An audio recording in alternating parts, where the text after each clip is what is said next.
Saudações a todas e a todos. Hoje nós vamos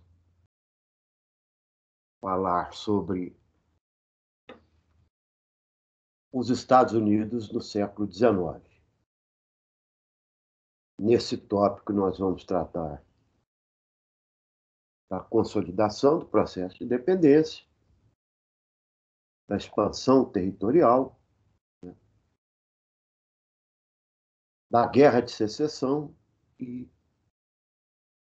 Estados Unidos iniciando seu processo de imperialismo aí já no final da segunda metade do século XIX. Perfeito? Então, vou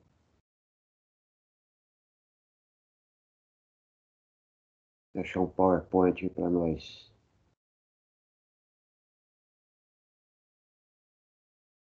seguirmos o nosso roteiro e vamos já conversar a respeito desse assunto. O título do nosso PowerPoint está aí, muito explícito, né? Os Estados Unidos da América no século XIX. E embaixo eu coloquei uma citação, que posteriormente vai se tornar uma doutrina, né? De um presidente dos Estados Unidos já no início do século XIX, é o presidente James Monroe. A defesa lá no Congresso, ele fala nessa América para os americanos. Então seria assim o subtítulo dessa nossa aula de hoje. Bom, mais para frente nós vamos ver como é que se desenrolou essa ideia da América para os americanos, que no princípio ela é uma questão de defender os interesses dos americanos, né? Dos países que emergiam aí do processo colonial, começa pelas 13 colônias inglesas, vem aí nas colônias espanholas, Brasil, colônia portuguesa, né? Mas tudo isso muito cobiçado pelas potências europeias. Os Estados Unidos se coloca aí quase que numa retaguarda no sentido de, não, América, nós estaremos sempre do lado dos interesses do povo americano, né? Essas várias nações começam a ser os estados que vão surgirem contra a intervenção europeia de volta, a volta ao sistema colonial, conforme nesse segundo quadro nós estamos falando aí, né? Então, o que significa a doutrina Monroe? Os Estados Unidos se coloca contrário à intervenção ou à recolonização, o aprofundamento da colonização aqui, seja ela de que natureza for, espanhola, portuguesa, holandesa, francesa, né? Pelas potências europeias. Então, é, de certa forma, uma reação à Santa Aliança, criada aí em 1815, né? Aquelas monarquias absolutistas europeias, Prússia, Áustria, né? Rússia, etc., que, pós a derrota de Napoleão Bonaparte, eles tentam implantar de volta o sistema absolutista, implantam na França, né? E combatem essa expansão do liberalismo e do nacionalismo que vai tomar conta aí do século XIX na Europa e, consequentemente, no Brasil, na América, no continente americano, porque este, né, secularmente subjugado pelas potências, especialmente Espanha e Portugal, né, tem outras, Holanda, França,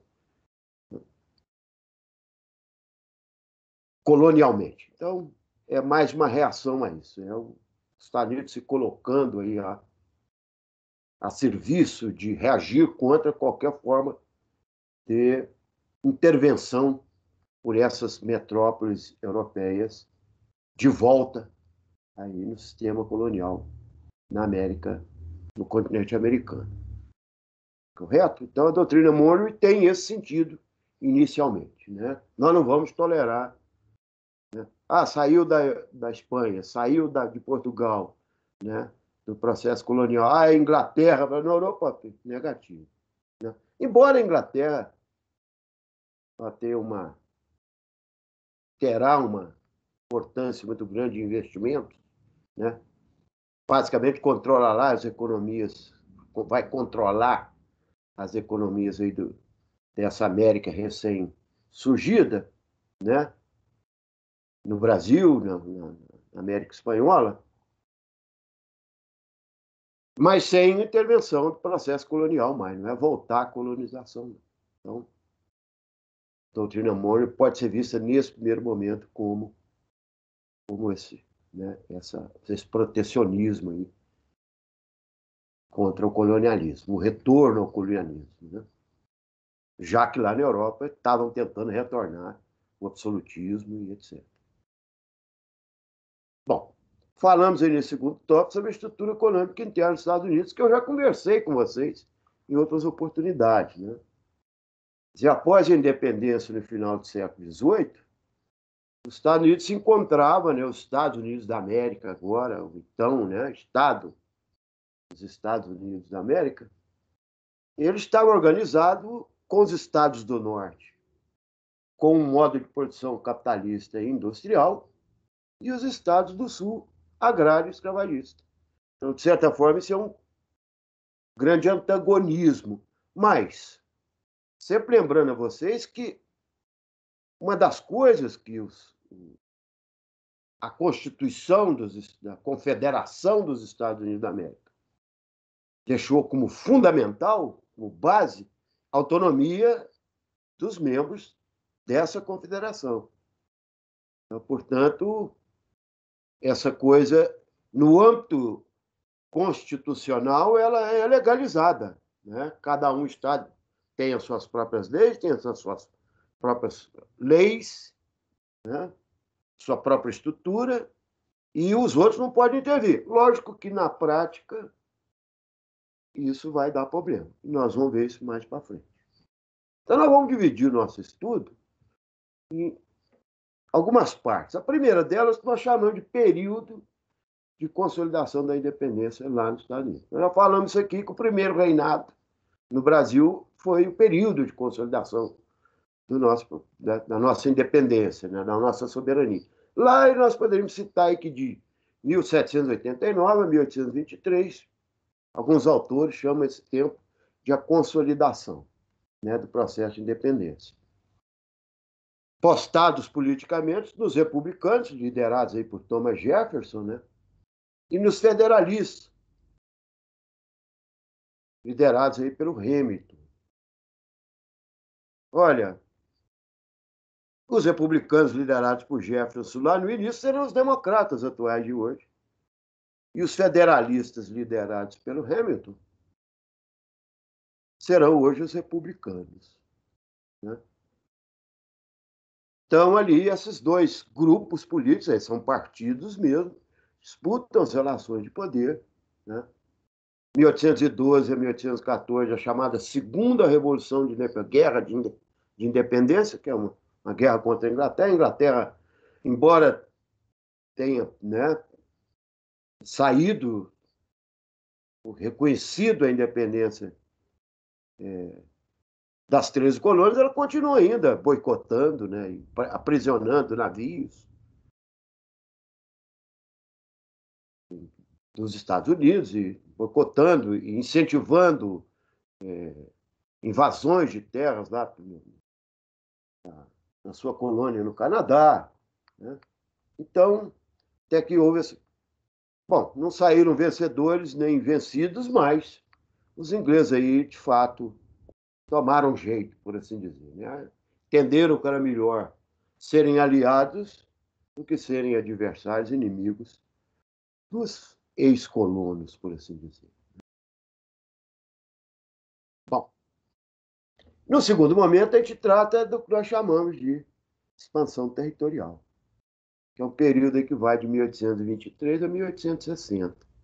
Lembrando a vocês, gente, que quando da formação dos Estados Unidos da América, foram 13 colônias, né, inglesas, ali na faixa litorânea, no litoral atlântico do continente norte-americano, eles ali que houve, né, processo de independência. Quando nós chegamos, por exemplo, lá em metade do século XIX, 1860, quando eclode a Guerra de Secessão, vamos falar dela, já contava com 23 estados, correto? Por quê? Porque o primeiro governo, né, o governo de George Washington, o primeiro presidente, né, dos Estados Unidos, ele se preocupou com, né, com a estruturação, com algumas emendas na Constituição, né, consolidar a união entre os estados confederados. Isso que não era fácil, você jogava com interesses mais diversos. Então, ele foi muito hábil nisso, né, em ter reconhecimento internacional, conhecimento do exterior, da diplomacia externa, enquanto Estado. Era um sujeito que, movido muito mais pela razão do que pela paixão política, a paixão pelo poder.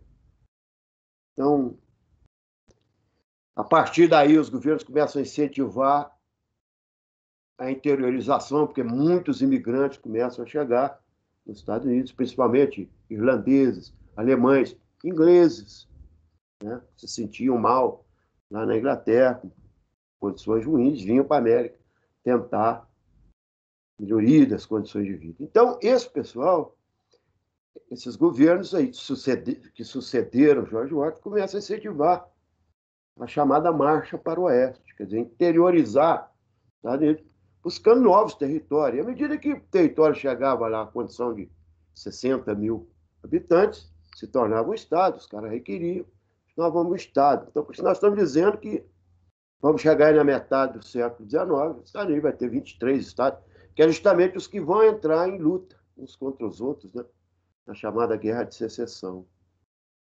Outros ambientes, outras formas de expansão territorial, né, além de ocupar aí a faixa entre os Montes Apalaches,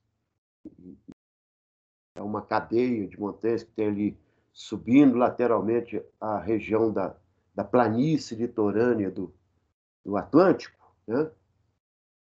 Ultrapassar os Montes Apalaches e começar a ocupar a terra, vão esbarrar nos índios, né?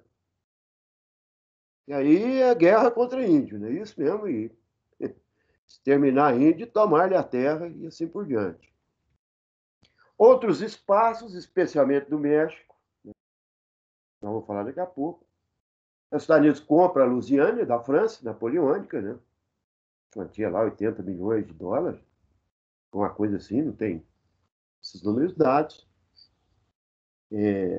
A Flórida eles compram da Espanha, o Alasca eles compram da Rússia, né? O Alasca está lá no finalzinho do continente americano, América do Norte, lá bem no norte mesmo, depois do Canadá. A questão do Oregon, eles entram num acordo com a Inglaterra ali, mas o que mais ampliou o território americano, de fato, foi a guerra contra o México. A guerra foi de 1846 a 1848. Né? A começar, por exemplo, pela Guerra do Texas, né? 1836.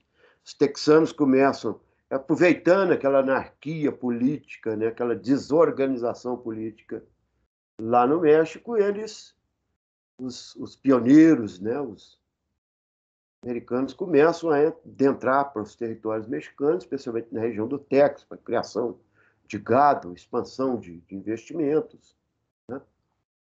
Os fazendeiros, né? Isso, os rancheiros. E de forma que quando o general presidente do México, né, Santana, tenta recuperar o Texas e entra numa guerra lá contra o general Houston, né? E perde, né? Ele é derrotado e o Texas se torna um estado independente que pouco tempo depois ele vai fazer parte da Confederação dos Estados Unidos da América, né? Bom, na guerra 46 a 48, o México teve que derrotado, assinou um tratado chamado Tratado de Guadalupe Hidalgo, né?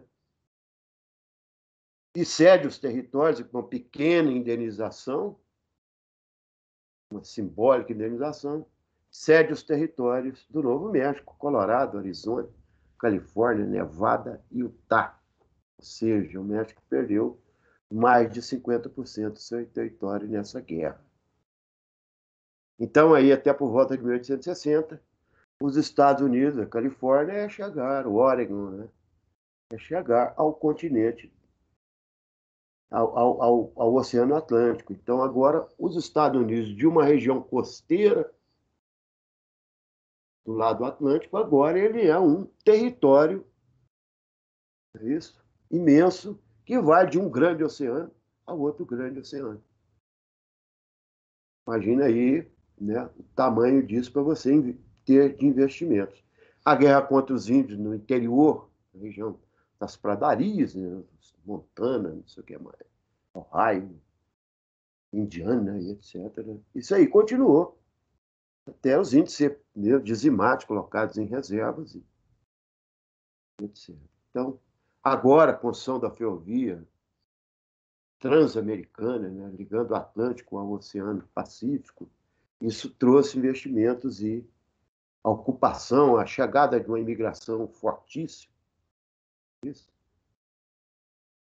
Cada vez mais imigrantes chegando e com os incentivos, né, do Estado poder doar terras a eles, né, ou por uma compra simbólica, etc. É um grande investimento aí na agricultura, na criação do gado, nas ferrovias, no transporte, nos investimentos industriais, nos banqueiros, né, financiamento de produção. Então, os Estados Unidos está se preparando para se tornar uma grande potência. Bom, lembrando a vocês que a política econômica dos Estados do Norte era uma política, né, defendia uma união como princípio básico de tudo, a união dos Estados Unidos da América, e uma política protecionista, ou seja, um mercado protegido para os seus produtos, para a sua produção, em detrimento do que vinha importado. Porque só assim entendiam eles que poderiam crescer a sua indústria, o seu comércio, seus investimentos, com o protecionismo alfandegário forte. Você tem questões de 50% sobre determinados produtos que viriam da Inglaterra ou da Europa ou de qualquer outro lugar, protegendo esse mercado interno para esses capitalistas do norte, dos estados do norte. Enquanto o Sul, que era escravocrata, os chamados confederados, que cada vez defendiam mais a descentralização, ou seja, a autonomia dos estados, né? Menos poder para a União, mais poder para cada estado confederado, e o livre cambismo, até porque eles poderiam vender e comprar de quem eles quisessem, porque, como escravocratas, isso eles era interessante para eles buscar onde o produto estava mais barato.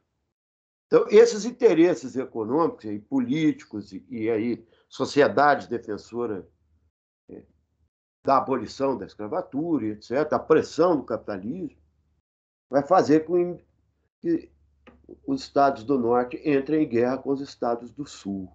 Ou até melhor, os estados do sul entrem em guerra contra os do norte.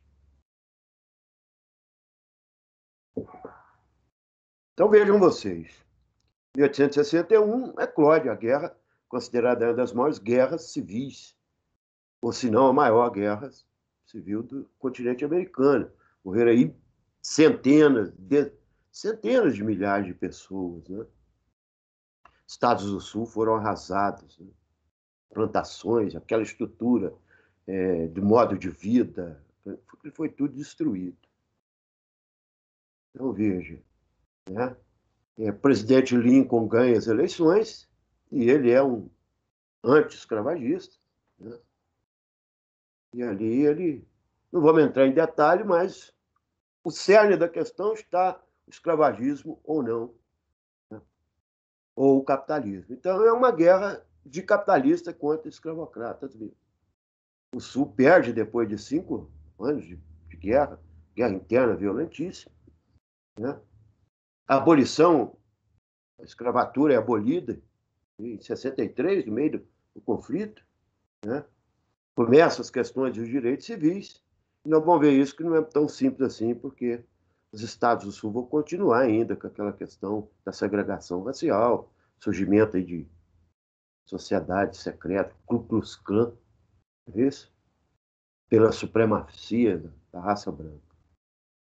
Bom, passado então, resolvido a questão de capitalismo e de escravagismo, os Estados Unidos agora é capitalista e parte para, de fato, o que nós chamamos da Idade do Ouro, 65 a 96. Ou seja, é um momento que se investiu muito na industrialização, né? O acesso ao imigrante, a imigração chegou com tudo, e isso chegou. Uma imigração de técnicos, de pessoas preparadas, né? Trabalhadores, e adentraram aí para dentro do território e vão ocupar o espaço, garantir as fronteiras, né? Os Estados Unidos têm uma política de proteção alfandegária forte, eu disse para vocês lá no princípio, né? O Norte era protecionista, agora é o Estado como política nacional, ou seja, fortalecer a sua indústria, a sua riqueza, né? Não deixar que essa riqueza seja levada para fora, seja tomada por outros, fortalecer a produção, investir na expansão da agricultura, na criação de gado, né? E, né, já está resolvido o problema do território, então é um território agora continental, então você tem muito espaço para investimento, né? E nós vamos ter, a partir de então, finalzinho aí do século XIX, início do século XX, uma política imperialista. É aí que eu chamo de volta vocês lá na doutrina Monroe, certinho? Agora né, presidente McKinley, né? Agora é preparar para você expandir. Afinal de contas, pela costa do Pacífico, você tem acesso ao Japão, à China, não é isso? E os Estados Unidos vai fazer parte daqueles acordos, né, com outras potências de repartir, né, a China em protetorados. Né? Os Estados Unidos vai exigir abertura dos portos no Japão, vai começar a expandir para o lado das Filipinas. E a doutrina Monroe da América para os americanos. Agora intervir que o continente americano, de fato, como o seu quintal de investimento e etc. Né? Que nós vamos falar aí quando nós estivermos falando dos Estados Unidos no século XIX, não no século XX. Tá bom? Fico por aqui, agradeço a vocês e um abraço para todos. Uma boa semana.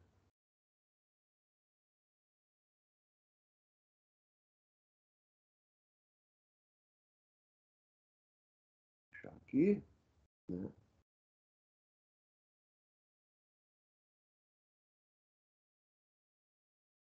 Opa.